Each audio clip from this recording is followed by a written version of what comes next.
Hello, everyone. Welcome to Carnage Candy. I am Greyson. This is Sean. We just did Sean's top 10 horror movies of 2024, and now we're going to go to mine. Okay.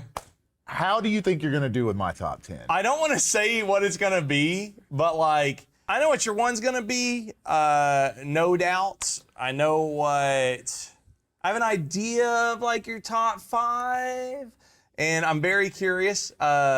But your bottom 5, I have no clue what you're going to do. Yeah, I will tell you that I put my list together pretty quick. It was like, there was only one movie on there that I did have and I took off. And All right. It was, and I'll go ahead and tell you because it's not on there. Okay. I took off Late Night with the Devil. Yeah. Because it everywhere it's like, this is a 2023 movie. I was like, okay, I watched it in 2024. Gotcha. Everybody says it's 2023. Yeah, so mine was the same way. Like I had a movie on mine that was released in 2023, but it didn't debut here until April. Exactly. Yeah, so it was one of those, I was like, okay, I don't want the semantics of it, so I'll take it off. Yeah, so. okay, comments. Why don't you shut the hell up? All right, Grayson, roll with it. All right. So at number 10, I kicked it off with VHS Beyond. Okay. I really, really, really love how this movie kicks off. I think that the Monster Hunter police, probably one of my favorite VHS stories they've ever put out. That one's your favorite one? The reason why I like that one is because it's one of the few to where everybody doesn't die. So I like it because it took me by surprise. I was like, they're going to go up to the roof and they're going to get killed by the monster that got spoiled by the IGN. So Yeah, thanks, IGN. That's the problem with VHS in general, is that most shorts end with the guy. Exactly. With, like Blair Witch. They get hit on the head and the camera falls And over, that's right? it. But in the first story, they don't. Yeah. And it threw me for such a loop because I just wasn't used to it. Usually what'll happen is they'll get away, or you think they got away, then something happened. So that one happened, and then the next one, which is probably my second favorite VHS story, is the one to where they're in the plane, the skydiving. Yeah, that's probably So- one of my favorite VHSs ever. Yeah. It is legit one of the few stories in VHS that ever made me do a jump, like a hardcore like jump back. Because whenever he turns over in the truck and he's just sitting there, like both Tiff and I jumped. Yeah. Like it was one of those like I whole body I texted shaking. you and I said I literally screamed Yes. at my screen because I was not expecting that. It was jump scare. terrifying, and the design of the alien was really creepy Yeah, they were neat. and cool. The other stories, not so much, but those two alone, I was like, these are just all-timer stories to this. Yes, yeah. So I put that at number 10. I think that I will go back and watch those two stories over and over again. Okay. Like, no problem. All right. I don't want to say if that was on my list or not because I don't want to spoil my video. So Okay. I will just let you keep riding. Did you expect that one?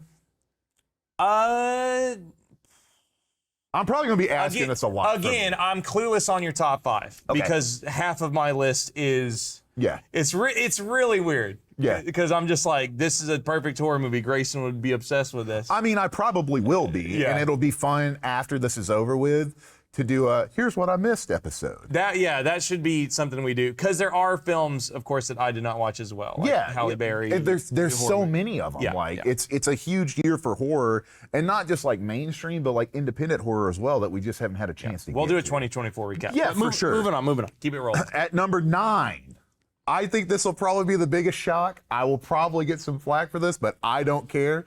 I put Imaginary. Oh, Imaginary is really fun. Yeah. I will admit the first parts of the movie are kind of slow and boring. You know, they're kind of building up that like whenever she was a kid, she had a demon that was chasing after her. It takes a little too long. But then about the last 30 minutes, they say, nah, we're going to give you the good stuff now. Yeah. We're going to throw you into the demon's world and all rules are out the window. It was a lot like that Twilight. It reminded me of that Twilight Zone episode where she's with, or the Twilight Zone movie short where she's in the house with the little kid. Yeah. And it also reminded me of Bill and Ted's Bogus Journey. Yeah, whenever they're going through whenever they're dead and everything. Yeah, like I got that feeling too. But there was a couple of really good jump scares in it, like the teddy bear that goes after the babysitter's hallway, boyfriend in the hallway. Just a lot of really unique jump scares, and the way that they made the demon look in it was really cool for me. Yeah, some of the jump scares in that, especially that bear one, that was like It remake 2018 level quality of like, oh my god. Yeah, like whenever he comes out of the projector and everything. I think that movie got a little kind of pushed under the radar to people, because I think a lot of people think it's like an uber cheesy film. PG-13 ratings will do that, especially to horror fans. It's hard to pull in horror fans with that, but I really enjoyed it, and I didn't expect to. I thought it was going to be a super cheesy film by the trailer, and it just showed up one day on streaming, and I was like, I'll give it a shot, and I had a fantastic ride. Yeah, I saw that in theaters. Did you really? Yeah. Oh, yeah? I should have seen that in no. I theaters. watched it on streaming with John. Okay, yeah, it was like a boy date that we saw. I Okay. wish I would have saw that in theaters, because Yeah. I guarantee you those jumps would have floored me in Yeah. theaters with the Yeah. sound. Imaginary's a good time. At number 8, I have Abigail. I understand. Vampire ballerina. Yeah, it's a vampire ballerina. A lot of people were mad at the trailer because it gave away what the big twist was in the trailer. I understand why they did it, because at that time, I think a lot of studios were like, okay, it's hard to sell like a vampire film, so we need to kind of put it out there. But it has a lot of really funny characters. You don't necessarily like the characters in it, but you don't hate them either, because they are just forced to work together. The whole plot of the movie is about kidnapping a child, and then that child happens to be the vampire that they're having to deal with. Yep, you got Dan Stevens. You got the lead from the new Scream movies. They you got sure do. Shafted on Scream 7. Yep. You've got the guy who played the Blob in the X-Men Wolverine Origins movie. I can never remember his name, but he's a good actor. Yeah. You've got I do believe it's the actress from Lisa Frankenstein is in it. She's really good. But the cast is just really solid. The gore in it is insanely good. Is it CGI gore or is it practical gore? It's both. Yeah, I believe. cool. It has a little bit of both. There's an explosion in it that is very graphic and very cool. The way that vampires go in and are really neat. But it's just another one of the fun, like, I can put this on, have fun with it, and move on and have a great time. Yeah. Number 7. Okay. Put the Salem's Lot remake. Oh, man. Just the fact that I know Smile 2 isn't on this list and the Salem's Lot remake is, I'm going to kill you. Dude, I'm going to strangle you to here's death. the thing. I get that I am a humongous fan of the original Salem's Lot. It's probably one of the best vampire stories ever made. Absolutely, yeah. This remake is drastically better than the TNT one that they put out. Yeah, the Rob Lowe For sure. And the ending is so sick. And I know that they cut out a lot of really interesting stuff from the original. You have to. But you have to, because it's not a miniseries. Yeah. You're going to have to cut out a lot of interesting stuff and try to hit the main key points. And the main key points that they hit in the movie, I think, are slamming. Yeah. The finale's a good change of pace. It's a great finale. And the main vampire in it looks really cool. And I thought all the special effects in the movie were awesome. The lead is really good. The new kid that's helping him out is really good. The crew is all put together very nicely. It's a fun time. If you have a chance, give it a watch. It's not that bad. You're so heated. You are so heated. I'm a little steamed. Yeah. Sean, I'm telling you, man, I tried with Smile. I just knew that I liked it too much, and I knew it doesn't have anything to do with you. I know. I watched it and I was like, yeah, I understand why Sean loves this film. Yeah. I get it. I know. But I just think, Salem Lot's a good time. It is. This is your opinion. Move on to the next one. Every single one that I say, Sean will be like, ooh, until I get to the top 3, and then be like, all right. I'm sure it gets better. Yeah. For you, it won't. For you, it won't at all. Okay. At number 6, I have Odity. I put Odity in at number 6, mainly due to the first half of that film is super interesting, and I love the acting in this movie as well. The twist in it is really cool, and how they have it pan out at the end. The only issue that I have with this, and this is the one that I was talking about, that I was like, this one kind of drops the ball at the ending. Yeah, It's Odity.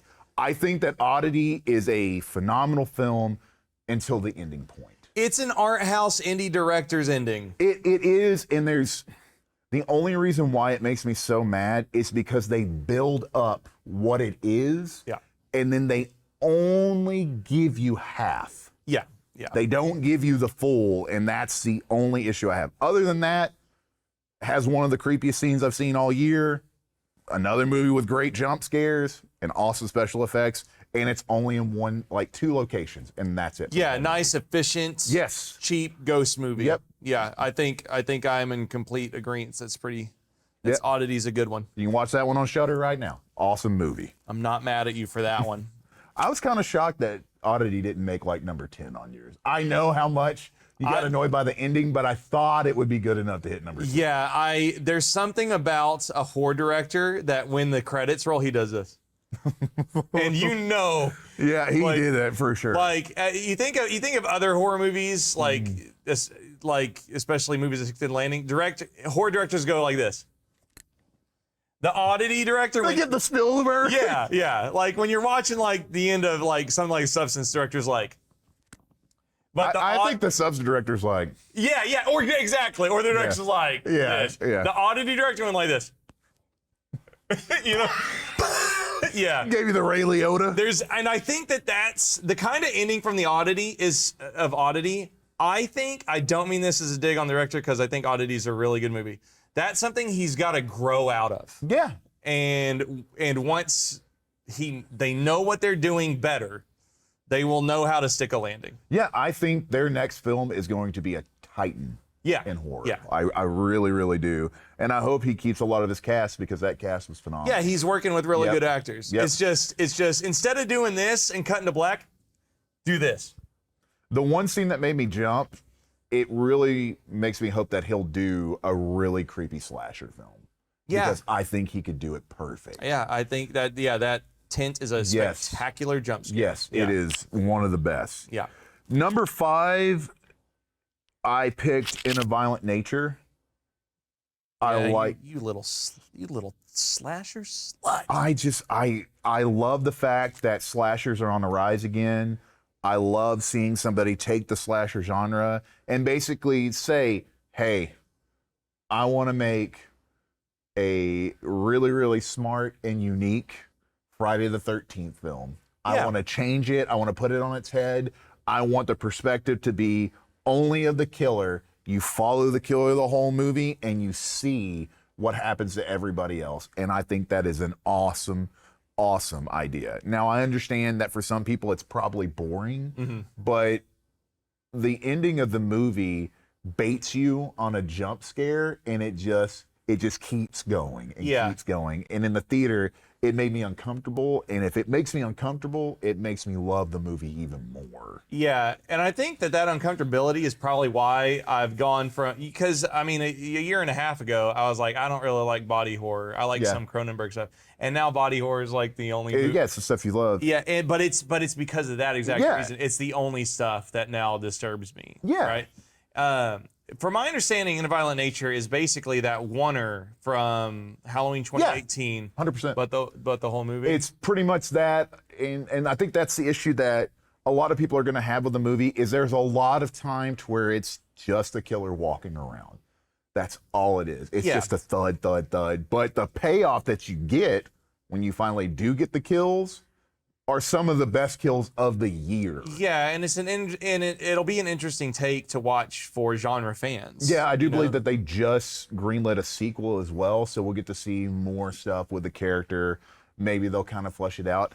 I would watch the movie if they just flipped it around and they took it from the survivor's side and you got to watch the same film from a different perspective. And the major kill of that movie has gone viral 10 times over, and I would say that movie has one of, if not the kill of the year. Yes. For horror fans. Yes. So it really does. I've never seen anything like that, and whenever it happened in theaters, the entire theater just lit up. Yeah. Like it was amazing. Yeah.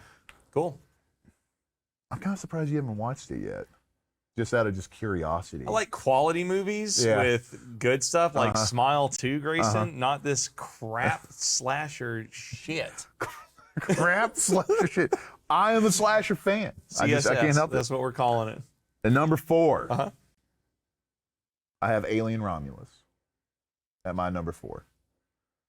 I liked it a lot, but even going back and looking at some of our reviews that we had done, Uh-huh. I was like, ooh, there's 3 other films that I just like just a tad bit more. Uh-huh. I agree with Sean. If you haven't watched his video yet, please go watch it. I might not have put Romulus on mine at all. You really have to look at it and just be like, this movie does everything you've ever wanted to see in an alien movie and turned it up just a little bit more. Yeah. And that's the thing that I appreciate with this. I cannot state how happy I was whenever I saw even more scenes with facehuggers instead of out of the pod on somebody. It was out of these capsules waiting. Yes. You've never seen a facehugger just sit and wait. And the fact that you get this and you see their tails getting used, you see new stuff with a facehugger that you've never seen before. Yeah, fun kind of robotics work. Yeah. CG work. It's like I think it's like it's finally something for fans of the original. It is. I think if you haven't seen this movie yet, I don't know how you haven't. It was huge. But if you're still on the fence and you love the first one, just watch this movie. Just give it a shot. I guarantee you will not be disappointed with it from beginning to end. All right. What do you want? At number 3, I put Heretic. The reason why That's so high. I know, but I love Hugh Grant in that movie so much. And like, I know it's a movie that I will probably watch every single year. Yeah. Without a doubt. I will put that on. Lot of those I will watch it. It was another movie that kind of took me by surprise. I didn't expect one of the characters to be the lead. And it threw me off a little bit by it. I also like the dialogue in it. I like how it's more of a dialogue heavy movie than it is a jump scare movie. It's super creepy, and I think everybody in that movie does their part. Yeah, small cast. It's another small cast, another very limited location. It gets right into it, and it hooks you the entire film. And that's why I like it so much. I love spins on the final girl, right? Yes, and yeah, for subversion sure. of expectations. Yeah. Some of the best final girls are the ones that you thought were going to be the first to die. Yeah, right. 100%. And I think that's awesome, right? So, yeah, Heretic's a great movie. Spectacular, Greyson. At number 2, got The Substance. It made it as well. It made it on there. I had to. I can't not put it on here. Why are you putting on a Jason mask? I'm just embarrassed to be sitting next to you. Why? Substance is the greatest movie ever made. How could you do that? The Substance is, I would say it was the biggest surprise of the year to me. The trailer was good, but it's nowhere near as good as what the final product is. Yeah. And Demi Moore is just a titan in that film. And all of the special effects, oh my God, the special effects in that film are just glorious. Yeah. Might have one of the best endings of the year. Yes. Yeah. So if you can grab me with a film that I thought I wasn't going to like, and you can keep me in it all the way to the end, and you can give me a theater experience like I had, yeah. How could it not?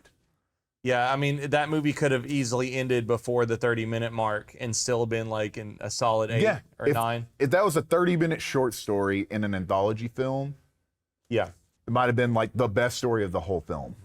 I remember going to see The Substance. I knew I was going to love The Substance. I knew it because I'd seen Revenge. Yeah. And Revenge, even though it's a simple, great revenge movie, which actually is really good because it does not show or like it's not like Last House on the Left or that kind of stuff. It handles the assault against the woman like you just know that it happened. Yeah, right, for sure. And so, but so much of that movie is body horror. Yeah. And not so much like self-torture or stuff, but she's wounded and she has to cauterize herself. It's very gross, but very real. Yeah, it without a doubt has the worst foot wound ever in any movie. Just I watched it like this, but so it was so fun to like, because I went into the substance being like, cool. A mad female director is making a body body horror primary movie, and I know what her gore looks like, and I was just like, I think Grayson's gonna like this a lot. Yeah, I think another thing that I give props to is the trailer doesn't spoil anything of that movie. It doesn't. It actually makes you think it's going to be something different than it actually is. Yeah, like a weird psychological thriller almost. And that's not a common thing nowadays. Every time you see a trailer to a horror movie especially, all the good stuff is given to you in the trailer. This one doesn't do that. Watch it ASAP if you've not seen it. It is the highlight of the year. Yeah. Because you knew this one was coming. What? What do you mean? You don't know what my number one is. You ready for my number one? You ready for my number one? Please say Smile 2. It's Smile 2. No, it's not. It's Terrifier 3. Oh boy, man, I love everything that Damien Leone's doing with the movie. I do have, the one issue with the brother. We talked about it on our review. If you haven't watched our Terrifier 3 review, go watch it. Or why Terrifier is important. Or why Terrifier is important. It's one of our most popular videos on the channel. I'm a huge fan of what Terrifier is doing. I think it completely revitalized what the slasher genre was and is bringing us more titans in the slasher genre. I hope that this makes other people come in, like independent directors, make their own story. But I think Art is one of the best slashers that we've gotten in 20 years. Yeah, what an opportunity to let that actor in that situationally and script-wise, Damien did such a great job of presenting opportunity. He does. To show more than cruelty. Yeah, I've already watched Terrifier 3 3 times this year. Yeah. I've watched that movie from start to finish 3 times. I'm about to buy the Blu-ray so I can watch all the commentary on it because I love every bit of it. Sienna is an amazing character. Yep. I think she's just as good as Art is. You have a great villain, and then you have a great heroine to go against the villain, and that's something that you don't get very often. Yeah. Pretty sweet third act right there. Yes, that one nails the ending, and it leaves you wanting more, but it doesn't overstay its welcome and saying like, "Hey, this world is getting kind of, it's getting a little stiff. Let's get rid of it." This one's still super fresh, and it has me craving more and more. Yeah, probably my biggest laugh of the year came from Terrifier 3. Yes. You've got that scene in the bar with the Santa Claus. The Santa scene might go down as like one of the best scenes in horror ever. Yeah, I think that is just so hilarious, but so gross. And he, Art gets to flex so much. Definitely the best chainsaw scene ever. The fact that he's able to pull off all that he's able to with Art and not say a word the entire time is unbelievable. Yeah. He can make you laugh. He can make you scared.